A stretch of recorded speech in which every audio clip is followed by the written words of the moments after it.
आपका हार्दिक स्वागत है हमारे लाइफ चेंजिंग कोर्स के 25वें दिन में। वेलकम। आज का दिन है हार्मोनियस डे, मतलब एक रूपता दिवस, एक रस दिवस, सामंजस्य पूर्ण दिन। मतलब समझाता हूँ, पहले आप ये आज की परिस्थिति को समझिए।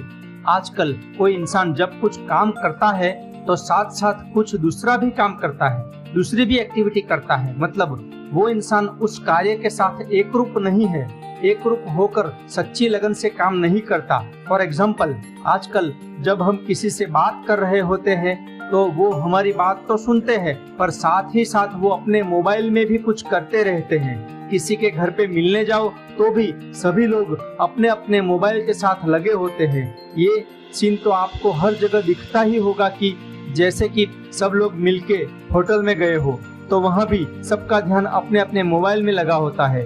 अपने पेरेंट्स के सामने भी हम मोबाइल को लेकर ही बैठे रहते हैं, उन्हें ध्यान से सुनते नहीं है।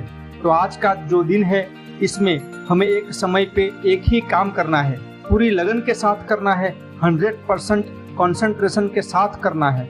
देखिए, आजकल तो एक नई फैशन चल पड़ी है, जिन्हें नाम भी बहुत सुंदर दिया है, वो है मल्टीटास्किंग। मतलब एक समय में एक साथ एक से ज्यादा बहुत सारे काम करना। और बुद्धिजीवी लोग मानते हैं कि मल्टीटास्किंग जरूरी स्किल है जिससे प्रोडक्टिविटी बढ़ती है, पर यह बिल्कुल गलत है।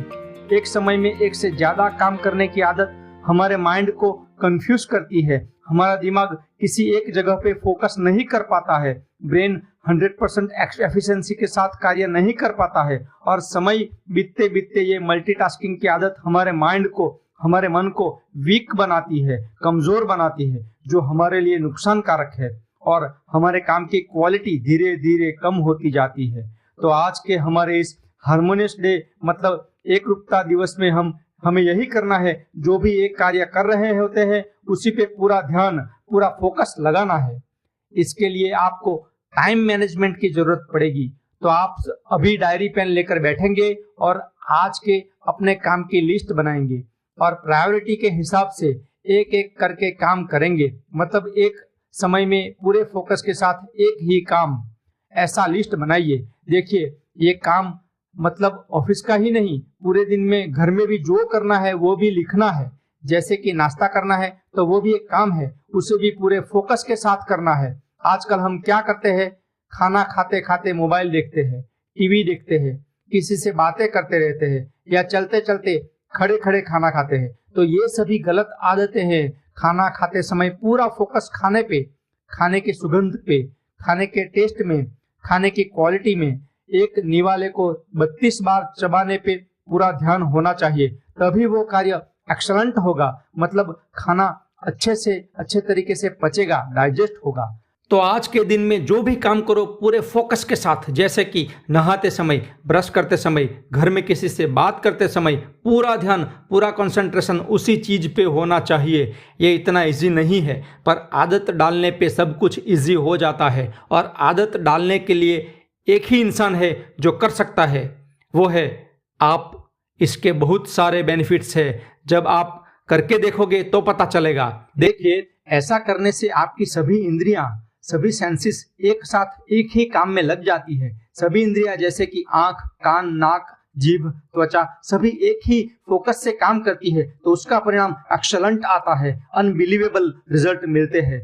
जैसे कि आपने बचपन में किया था कि सूर्य की कड़ी धूप में आप खड़े हो और मैग्नीफाइंग ग्लास को आपके हाथ के ऊपर थोड़ी देर पकड़ के रखेंगे तो सूर्य की किरणें एक जगह पे कॉन्सेंट्रेट हो जाएगी और आपके हाथ में एक झटका सा लगेगा, कुछ जलेगा। मतलब गर्मी एक जगह पे मिलके जलने का काम शुरू कर देती है। अगर कोई कागज हो, रुई हो, तो वो पूरी तरह से जल भी सकता है। ये होता है पावर ऑफ कंसंट्रेशन। समझे ना? सूरज की किरणें तो हर जगह है, सब जगह है, तब क्यों नहीं जलता? पर एक जगह पे सभी किरणों को इकट्ठा किया गया मैग्नीफाइंग ग्लास से, एक जगह पे किरणों को कंसंट्रेट किया गया, तो उससे ऐसा अद्भुत परिणाम मिलता है। ये प्रैक्टिकल तो सिंपल है, आप आज भी घर पे कर सकते हो। केवल एक मैग्नीफाइंग ग्लास चाहिए और सूरज की गर्मी, बस। और अगर प्रैक्टिकल करते हो तो मुझे कमेंट करके जरूर बताना। तो शुरू कर दीजिए आज का लेसन। और उसके लिए आपको टाइम मैनेजमेंट के साथ एक और चीज मैनेज करना सीखना पड़ेगा, वो है आपका अपना प्यारा मोबाइल की सभी नोटिफिकेशंस को ऑन रखने की जरूरत नहीं होती है, ऑफ कीजिए। फोन पूरा दिन चालू ही रखना है ऐसा भी जरूरी नहीं है, कुछ टाइम साइलेंट भी रख सकते हो। फिर एक समय निश्चित करके उस टाइम पे मोबाइल देख लीजिए। देखिए कोई इंपॉर्टेंट मैसेज आया है, किसी का कॉल आया है और मिस कॉल आए हो तो उन्हें आप कॉल बैक भी कर सकते हो। ऐसा जरूरी नहीं है कि आपको सभी लोगों के हर एक कॉल उसी समय पे तुरंत उठाने हैं ना, ऐसा नहीं होता है, ऐसा नहीं हो सकता। आपको और उनको भी सभी को ये समझना होगा कि कुछ काम कर रहे थे तो फोन नहीं उठा पाए, उसमें कोई नेगेटिव बात नहीं होती है। पुराने जमाने में जब फोन नहीं थे तब भी सब कुछ सिस्टमेटिक चलता ही था ना। हाँ, आज फोन एक जरूरत बन चुका है पर उसके गुलाम तो नहीं बनना है, उस फोन को मैनेज तो आपको ही करना है। तो आज और कल आप यही कीजिएगा, मोबाइल मैनेजमेंट और एक समय पे एक ही काम, पूरे फोकस के साथ काम। उसके लिए ऑल द बेस्ट। और हाँ, रात को सोने से पूर्व आप अपनी डायरी पेन लेकर अपने दिन के बारे में सोचिए और लिखिए। कितनी बार आप आज सफल हुए लिखिए। अब आज्ञा दीजिए, फिर मिलते हैं डे 26 में। तब तक के लिए जय हिंद, वंदे मातरम। Thank you.